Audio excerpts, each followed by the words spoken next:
بسم اللہ الرحمن الرحیم۔ آج ہم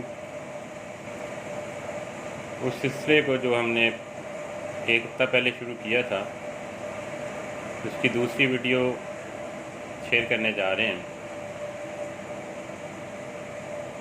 اللہ کے نبی صلی اللہ علیہ وسلم ایک دفعہ خطبہ ارشاد فرما رہے تھے، تو خطبہ ارشاد فرماتے اللہ کے نبی صلی اللہ علیہ وسلم نے 3 دفعہ آمین فرمایا۔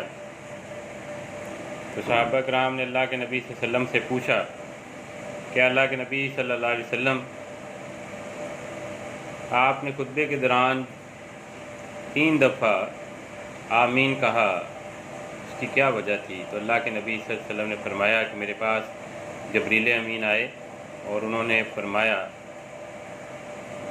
کہ وہ شخص جس کی والدین ایک یا دونوں بوڑھے ہوں اور وہ ان کی خدمت کر کے جنت نہ کمائے تو اس پر اللہ کی لعنت ہو۔ تو میں نے آمین کہا۔ پھر فرمایا کہ وہ شخص جس کی زندگی میں رمضان آیا اور اس نے روزے رکھ کے اپنی بخشش نہیں کروائی، اس پہ بھی اللہ کی لعنت ہو۔ تو میں نے آمین کہا۔ پھر فرمایا کہ جس کے نام سامنے آپ کا نام لیا جائے اور آپ پر درود نہ بھیجے تو اس پر بھی اللہ کی لعنت ہو۔ تو میں نے آمین کہا۔ اللہ تعالیٰ ہمیں اس حدیث کو سمجھنے اور اس پر عمل کرنے کی توفیق عطا فرمائے۔ آج ہم ایک اور اہم مسئلہ جو چھوٹے بچوں میں بہت زیادہ درپیش آتا ہے اور اکثر والدین ہمارے کلینکس پہ اور اس کی کمپلین کے ساتھ آتے ہیں، وہ ہے بچوں کے دانت نکلنے کا مسئلہ اور اس کے دوران پیش آنے والے مسائل۔ عمومی طور پر بچے 6 ماہ کی عمر سے دانت نکالنا شروع کرتے ہیں، اور پہلے 2 دانت جو سامنے والے نیچے والے دانت ہوتے ہیں جنہیں ہم دودھ کے دانت کہتے ہیں، 6 ماہ سے 1 سال کی عمر کے دوران اپیئر ہوتے ہیں یا نکل آتے ہیں۔ بعض بچوں میں اس سے پہلے بھی نکل سکتے ہیں اور بعض بچوں میں 1 سال کے بعد بھی ہو سکتا ہے، لیکن جن بچوں میں 1 سال کے بعد یہ دانت نکلتے ہیں یا مشکل سے نکلتے ہیں یا کمزور دانت نکلتے ہیں، ان کے اندر کچھ چیزوں کی کمی یا کچھ اور وجوہات یا بیماریاں ہو سکتی ہیں جن کو ہم علیحدہ سے ڈسکس کریں گے۔ دانت نکلنے کا جو پروسیس ہے یہ 6 ماہ سے شروع ہو کر عمومی طور پہ 2.5 سال سے 3 سال کی عمر تک جاری رہتا ہے، جس میں بچے دودھ کے جو پہلے 20 دانت ہوتے ہیں وہ مکمل کر لیتے ہیں۔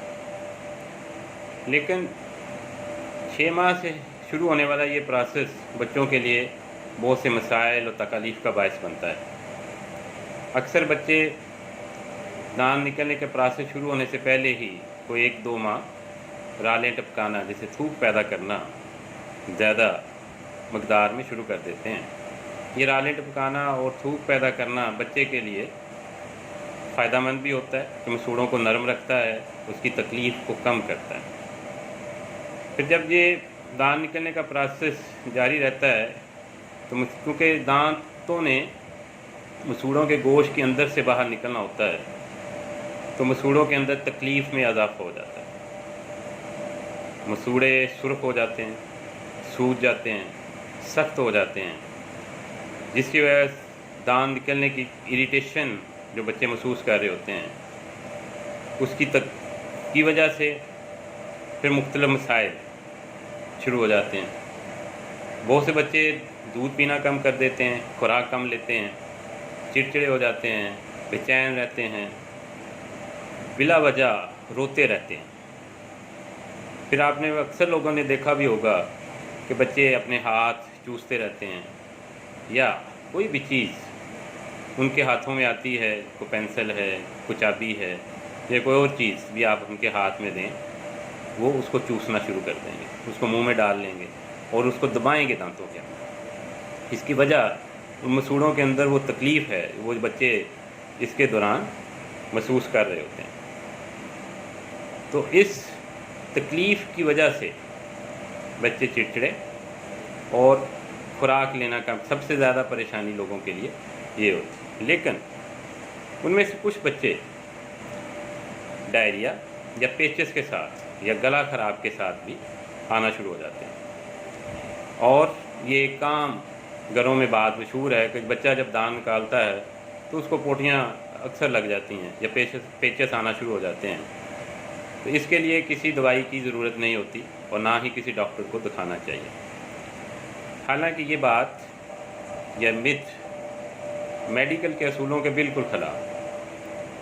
دانت بذات خود کسی ڈائریا یا پیچز کی وجہ نہیں ہوتے، اور بعض بچوں میں بخار بھی ہو جاتا ہے، اس کو بھی لوگ دانت نکلنے کی وجہ ہی قرار دیتے ہیں، حالانکہ دانت نکلنے کا عمل کسی بخار کی وجہ نہیں بنتا، سوائے اس کے کہ ہلکا سا جسم بعض اوقات گرم محسوس ہو، جس میں جسم کا میٹابولزم بڑھتا ہے، تو اس وجہ سے سم ٹائم محسوس ہوتا ہے.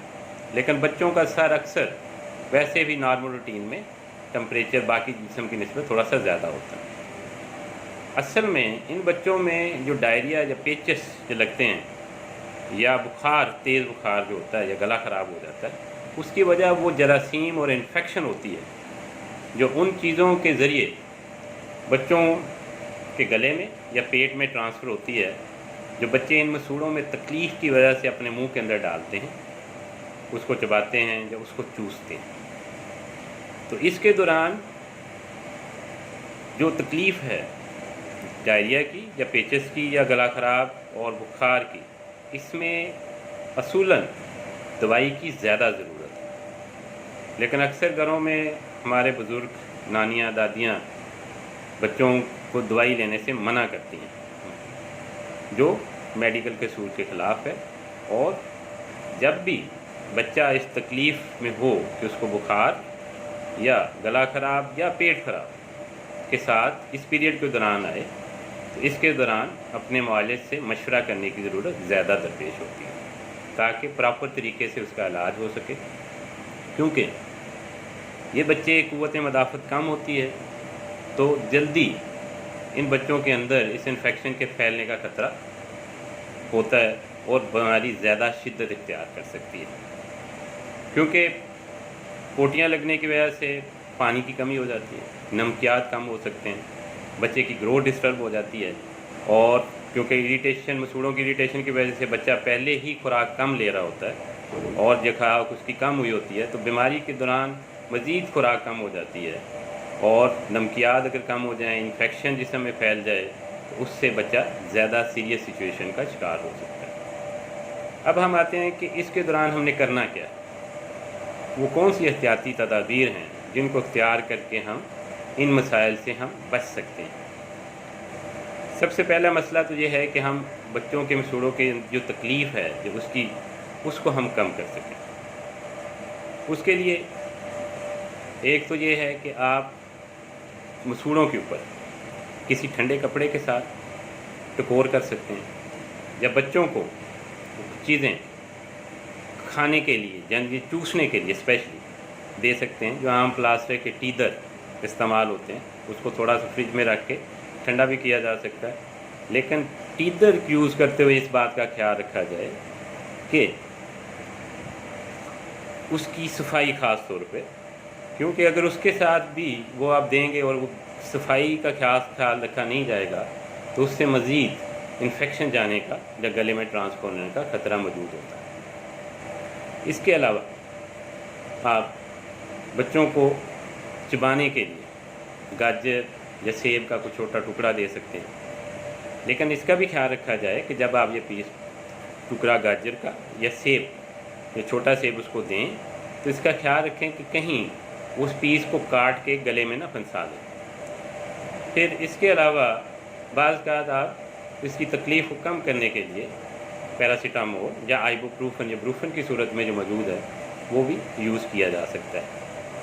اس کے علاوہ کچھ میڈیسن جو لوکل اپلیکیشن کے مسوڑوں پہ لگانے کے لیے بھی موجود ہیں. اس میں میڈیسن لگنوکین ان میں استعمال ہوتی ہے، اور ڈولٹی ڈراپس کے نام سے ایک عام میڈیسن اویلیبل ہے جس کو آپ مسوڑوں کے اوپر 1 سے 2 مرتبہ لگا سکتے، اس سے زیادہ استعمال نہ کریں کیونکہ وہ مسوڑوں کو سن کرنے کا باعث بنتی ہے، وقتی طور پہ بچوں کی تکلیف کو کم کر دیتی ہے. تو یہ چیزیں تو ہوگی بچوں کی تکلیف کو کم کرنے. دوسرا جو خوراک ڈسٹرب ہوتی ہے اس میں بچے تھوڑی تھوڑی خوراک لیتے ہیں. تو آپ یہ کر سکتے ہیں کہ بچے کی خوراک کی فریکوینسی، یعنی آپ اگر پہلے 2 سے 3 گھنٹے کے بعد دیتے ہیں تو بچے کو خوراک 1 سے گھنٹے بعد کرتے ہیں، تاکہ بچے کی جو خوراک کی ضرورت ہے وہ بھی پوری ہو اور بچے کی تکلیف بھی اس کے ساتھ رفع کی جا سکے. پھر یہ مسئلہ ہوتا ہے کہ ان پوٹیوں سے، گلا خراب ہونے سے یا پیچس لگنے کا جو مسئلہ، اس سے کیسے بچا جائے. ایک تو جو چیز آپ بچے کے ہاتھ میں پکڑائیں اس کا خاص خیال رکھیں کہ وہ صاف ہو. بچے کے ہاتھ دن میں 4-5 مرتبہ اچھے طریقے سے دھوئیں، تاکہ اس کے ذریعے جو ہے کہ منہ کے اندر انفیکشن یا جراثیم ٹرانسفر نہ ہو سکے. پھر اس کے بعد اگر ایسی صورتحال درپیش آ جاتی ہے کہ بچہ زیادہ تیز بخار کا یا بالکل ہی خوراک لینے سے انکار کر دیتا ہے یا پیٹ زیادہ خراب ہو جاتا ہے، جب مجھے پیچس زیادہ لگ جاتے ہیں تو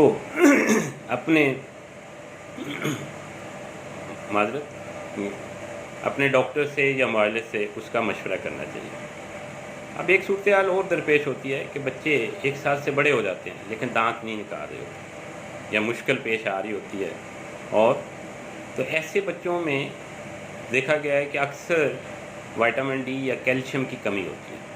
اور یہ ان بچوں میں جو شہروں میں رہتے ہیں ان میں زیادہ مسئلہ ہے، کیونکہ ہم ان کو دھوپ لگنے نہیں دیتے، کیونکہ دھوپ ایک اللہ تعالیٰ کی طرف سے قدرتی ذریعہ ہے وائٹامن ڈی کے بننے کا. تو بعض کا ان کے دودھ پلانے والی مائیں خود وائٹامن ڈی اور کیلشیم کی کمی کا شکار ہوتی ہیں. تو ایسے بچوں کو وائٹامن ڈی اور کیلشیم کی سپلیمنٹیشن کی ضرورت ہوتی ہے. اللہ تعالیٰ ہمیں بیماریوں سے محفوظ رکھے، ہمارے بچوں کو بیماریوں سے محفوظ رکھے. امید ہے کہ آج کی اس ویڈیو میں بہت سی کچھ چیزیں جو بچوں کی ماؤں کے ذہنوں میں ہوتی ہیں دانت نکالنے کے پیریڈ کے دوران، وہ کچھ کلیئر ہوں گی. مزید اگر کوئی سوال ہو تو آپ کمنٹس کے ذریعے یا میسیج کے ذریعے پوچھ سکتے ہیں. اللہ تعالی ہم سب کا حامی و ناصر ہو. السلام علیکم.